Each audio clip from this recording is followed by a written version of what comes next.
Le Burkina Faso a fait le bonheur de notre journée africaine. Et le bonheur que le Burkina Faso a fait de notre journée se traduit par un communiqué dont je m'en vais vous donner lecture avant d'en donner un commentaire appuyé. Communiqué.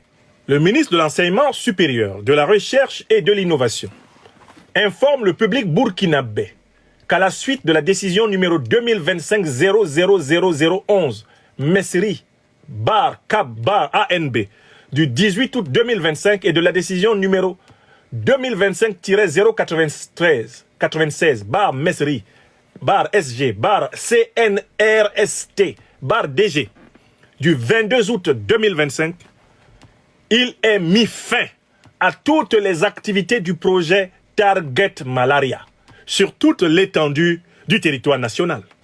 Les enceintes contenant les moustiques génétiquement modifiés sont sous scellés depuis le 18 août 2025 et tous les échantillons seront détruits suivant le protocole indiqué.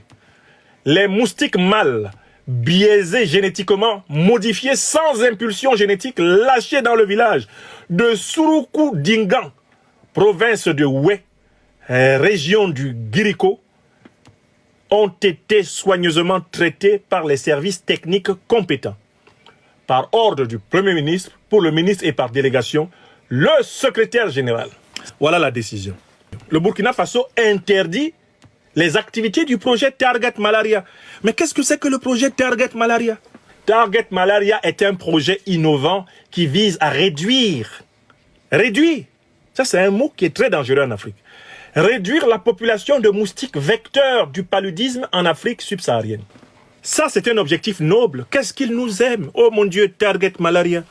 Voilà des gens qui sont venus viser le palu pour mettre fin au palu. Oh Seigneur, quel amour pour les Africains. Je dis, Target Malaria, c'est qui? Qui finance Target Malaria? Qui est le propriétaire de Target Malaria? Qu'est-ce qui peut expliquer leur amour subi pour les Africains? Pourquoi aiment-ils les Africains? Qu'est-ce que les Africains leur ont fait de si bon pour que ces gens-là veuillent mettre leur argent à faire disparaître les moustiques qui nous rendent malades? Bon, on va essayer de savoir qui est Target Malaria. Qui finance Target Malaria? Target Malaria est financé par la fondation Bill and Melinda Gates and Open Philanthropy, qui lui fournissent un financement de base. Le projet reçoit également un soutien d'institutions comme l'Imperial College de Londres et l'Université d'Oxford. Bill et Melinda Gates ne veulent pas que les Africains meurent de palu et ont décidé de tuer tous les moustiques qu'il peut y avoir en Afrique pour que les Africains vivent longtemps et nombreux. Est-ce que vous voulez croire en ça? Qu'est-ce qui peut expliquer que Bill et Melinda Gates veulent que la population africaine soit sauvée des moustiques? Qui sont Bill et Melinda Gates et leur fondation? Il s'agit exactement de la fondation qui vient d'être chassée de Namibie par la présidente namibienne, Madame Netumbo Ndetwa. Vous savez pourquoi ils les ont chassés? Parce que la fondation Bill et Melinda Gates avait l'intention de mettre en place un programme de réduction de la population namibienne par la stérilisation des jeunes femmes. Astaghfirullah. Ceci nous amène donc à soulever la question suivante. Comment serait-il possible que ceux qui veulent réduire la population africaine en Namibie veuillent augmenter la population africaine au Burkina Faso? En Namibie, ils font tout pour contrôler la population. Un territoire de plus d'1 million de kilomètres carrés qui a à peine 3 millions d'habitants. On les a chassés là-bas. C'est au Burkina, qui est plus petit que la Namibie, avec une population supérieure à celle de la Namibie, qu'ils vont vouloir combattre les moustiques pour que les Burkinabés vivent longtemps et nombreux. Vous ne pouvez pas en Namibie être pris la main dans le sac de la tentative de stériliser la population et prétendre que vous êtes plutôt gentil avec les Burkinabés qui, quant à eux, devraient être féconds, se multiplier selon la logique de la nature.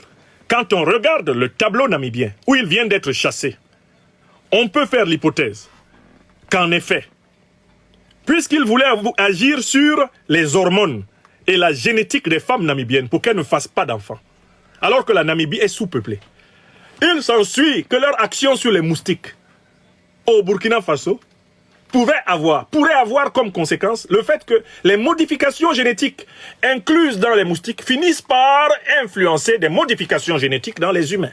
C'est au nom de ce principe de précaution scientifique et élémentaire que les autorités burkinabées, à leur tête le président du Faso, scientifiques de formation ont chassé la fondation Bill et Melinda Gates du Burkina Faso. Derrière les programmes de la fondation Bill et Melinda Gates, il y a toujours un enjeu eugéniste, c'est-à-dire la volonté de contrôler la population, la démographie africaine.